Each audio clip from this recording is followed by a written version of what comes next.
আজি ৰঙালাও আগেৰে চাটনি বনাও হওক আপোনালোকে কেনেকুৱা ধৰণে খায় জনাবলৈ নাপাহৰিব খাবলৈ বহুত ভাল হয় সঁচাকৈ এয়া মই বজাৰৰ পৰা আনিলোঁ ৰঙালাও আগ আৰু এইখিনি ঘৰতে বনালোঁ কিমান খাবলৈ ভাল লগা হৈছে তাকে মই আপোনালোকক ৰেচিপিটো দি দিওঁ বোলো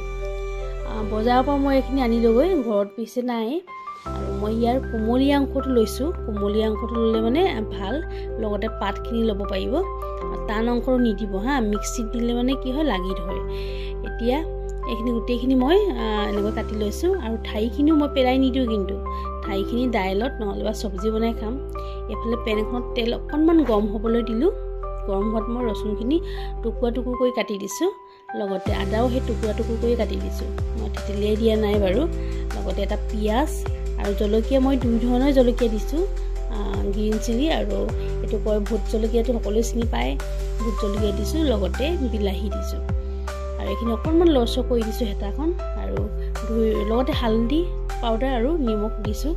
আৰু ধুই ৰখা ৰঙালাও আগখিনি মই এতিয়া ইয়াত দি দিওঁ ইয়াক খুব বেছি 5 মিনিটৰ কাৰণে বনালেই হৈ যাব সম্পূৰ্ণ সিজো নালাগে 50% সিজিলেও হৈ যাব ঢাকন মাৰি দিয়া লগে লগে বাৰু হৈয়ে যায় আৰু এইখিনি হৈয়ে গ'লে এতিয়া মোৰ 5 মিনিটৰ পাছত মই বাটি এটাত উলিয়াই লৈছিলোঁ ঠাণ্ডা হ'বলৈ বাবে এতিয়া মিক্সিত মই দি দিছোঁ মিক্সিত গোটেইখিনি নিদিওঁ মই দুবাৰ দিম এতিয়া মিক্সিত দি মই এয়া চাটনি ৰেডি হৈ গ'ল খাবলৈ সঁচাকৈ বহুত টেষ্টি হয় এই চাটনিবিধ আৰু লগতে অকণমান নেমু ৰস চেপি দিব তেতিয়া সোৱাদটোতো আৰু বেলেগ ধৰণৰ